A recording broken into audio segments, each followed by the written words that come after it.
अमरावती लोकसभा मतदारसंघात दौरे वाढलेले आहेत तुमचे. आज स्वतः तुम्ही बैठक घेतात पदाधिकाऱ्यांची. निवडणूक लढवण्यास इच्छुक असल्याची माहिती काय सांगा? अरे लढणार अशी जागा शिवसेनेची आहे. 8 वेळा युतीमध्ये ही जागा शिवसेनेने लढलेली आहे. अगदी भार सगळ्यांपासून अनंत गुढे त्यानंतर मी, त्यामुळे तो आमचा अधिकार आहे, आम्ही लढणार, ते विचारायची गरज नाही. पण दुसरीकडे भाजपचे मित्रपक्ष आणि आम्हाला पाठिंबा असं सांगणारे नवनीत राणा सध्याच्या खासदार त्या सुद्धा म्हणतात की आम्ही लढणार. तुम्हाला माहिती आहे त्यांची सवय काय आहे ती, की वाटेल ते बोलायची सवय, तशी आम्हाला वाटेल ते बोलायची सवय नाही आहे. जे आहे जे होणार त्याच गोष्टी आम्ही बोलतो. त्यांच्यासारख्या हे होईल, आम्ही हे करणार, आम्ही ते करणार, ह्या गोष्टी आम्ही नाही करत. आणि दिलं त्यांनी की खासदार अडसूळ पिता पुत्र आमचा प्रचार करतील. आता काय थोडीशी भाषा आपल्याला अवघड वाटेल, परंतु आपण सगळेच कपड्याच्या आतमध्ये नागडे असतो. काही लोक कपड्याशिवायही असतात नागडे.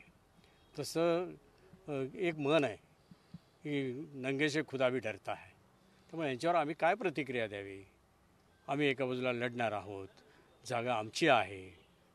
BJPची जागा नव्हती, ती बेजीवेत समजा गेली, पण आपल्याला आता माहिती मिळते परवा, जरी गेली तरी तिला ती जागा मिळेल का? आम्ही आमचा क्लेम सोडणार नाही. त्यामुळे आम्ही लढणार, मग कुठल्याही परिस्थितीत आम्ही लढणार नाही. पण अशा वेळी जर पक्षाने थांबवलं आपल्याला तर आपली भूमिका काय? हे असं काही होणार नाही. कारण ज्या पक्षामध्ये आज आम्ही आहोत याची पाळंमुळं आम्हाला माहिती आहेत. आणि तुम्हाला सगळ्याला माहिती आहे, शिवसेना मूळ पक्ष एकनाथ शिंदेचा आहे. ज्या ठिकाणी चिन्ह आम्हाला मिळालेलं आहे, ज्याला शिवसेना हे नाव मिळालेलं आहे, त्यामुळे हे नाव घालवणार आम्ही आमची जागा असताना कोणातरीसाठी. आज कुणीतरी येईल, प्रवेश करेल आणि त्याला देतील. ते काय करतील मला पण आम्ही लढणार हे तितकंच खरं आहे. शिंदे गटाचे 50% खासदार जे आहेत ते कमळ चिन्हावर लढतील असा दावा केला संजय राऊतांनी.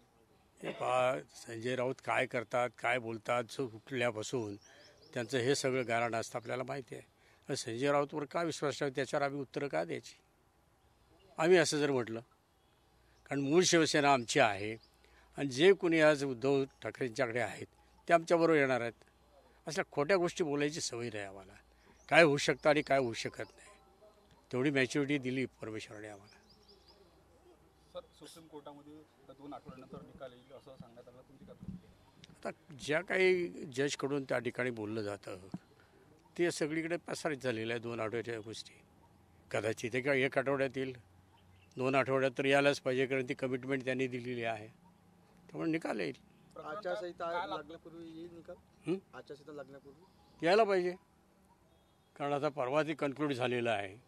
त्यामुळे आता यायला काय हरकत नाही. तुम्ही म्हटलं तर 22 तारखा नवनीत राणा आणि रवी राणांनी मॅनेज केले. काय केलं? 22 तारखा ज्या कोर्टाच्या मॅनेज केल्या त्यांनी, ते कोर्टाने कुणी मॅनेज केलं, पण झाल्या ना 22 तारखा झाल्या. आता मॅनेज केल्या का झाल्या ह्या जजवर अवलंबून आहे ना. त्या विषयात आम्ही कसं जायचं, म्हणजे कोर्टावर आरोप केल्यासारखं होईल ना. तुमच्या बाजूने निकाल लागेल का नाही लागणार? हायकोर्टाने 108 पानाचं जजमेंट दिलेलं आहे, ज्यामध्ये साथीची त्यांची हे सर्टिफिकेट ती सगळी खोटी आहे हे सिद्ध तिथंच झाले. आणि काल त्याची पुन्हा एकदा चिरफाड झालेली आहे, पोस्टमॉर्टम झालेलं आहे. प्रत्येक सर्टिफिकेट कसं बोगस आहे आणि जजला पण ते पटत होतं असं दिसतंय कोण बॉडी लँग्वेजवरून.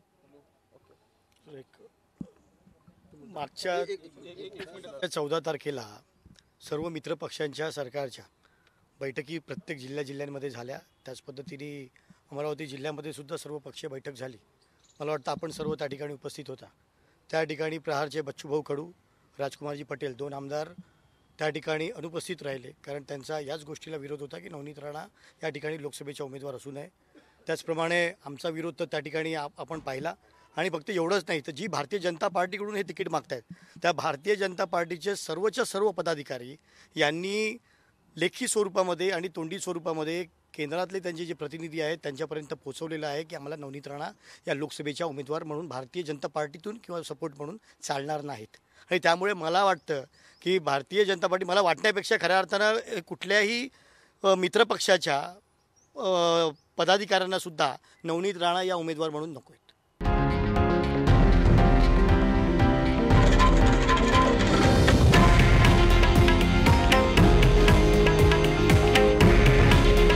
हे आहे देशातील नंबर 1 न्यूज नेटवर्क आणि आपण पाहत आहात TV9 मराठी. काळजी तुमची, हित महाराष्ट्राचं.